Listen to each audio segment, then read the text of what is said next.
continued use of bucket toilets in the country has been an issue, with the government failing to meet its eradication targets.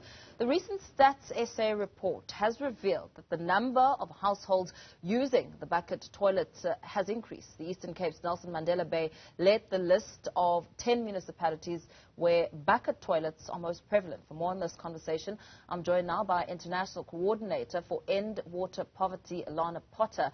Very good afternoon. Good morning to you. Thank you so much for your time. Now, we know that according to the report by the Statistician General, there's been an increase in the use of the bucket system across municipalities in South Africa. Surely, in 2022, this is a serious concern.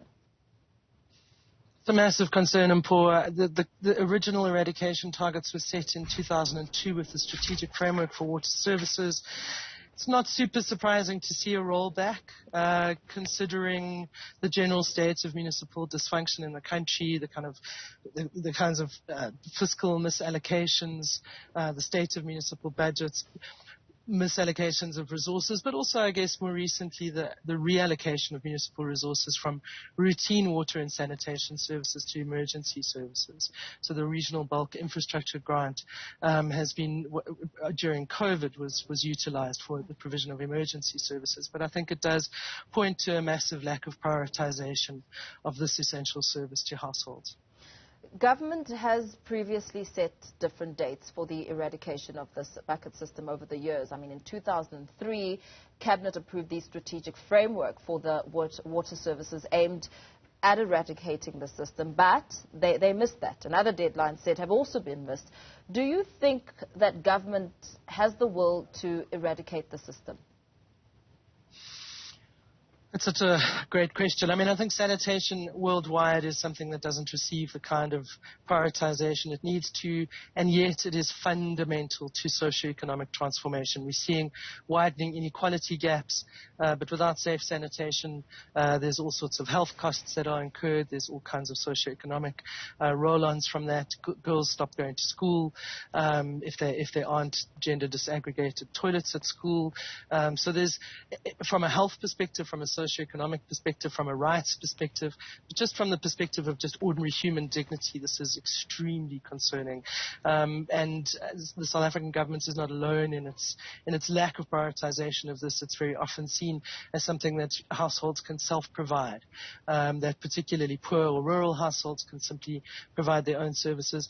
Also, obviously, we have a very particularly loaded history with respect to the bucket system in South Africa in apartheid. And what do you think a government should be focusing on? In fact, perhaps is it, the phasing out of this dehumanizing system? What should the focal area be here, besides the part about how, one's dignity is at stake? Yeah. I mean, I think nothing happens until it is prioritized, so until budgets are in fact set aside for proper sanitation, and sanitation that understands the local context, so until municipalities understand properly who their users are, set up proper accountability systems.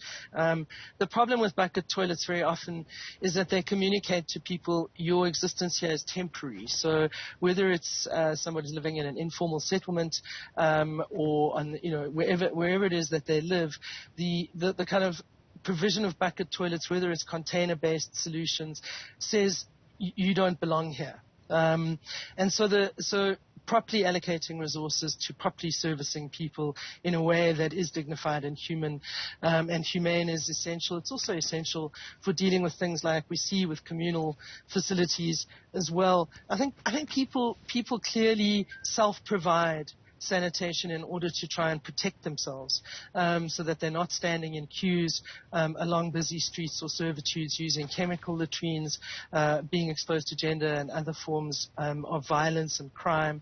So I think people self-provide essentially these kinds of toilets. But ultimately, until people are provided with tenure security and the Upgrading Informal Settlements program is implemented by municipalities, particularly metro municipalities across the country, we're not going to see improvements in sanitation services to people. Very well, very concerning matter. Thank you so much for weighing in on this matter. Alana Potter, End Water Poverty, speaking to the very pressing concerns around the bucket toilet system.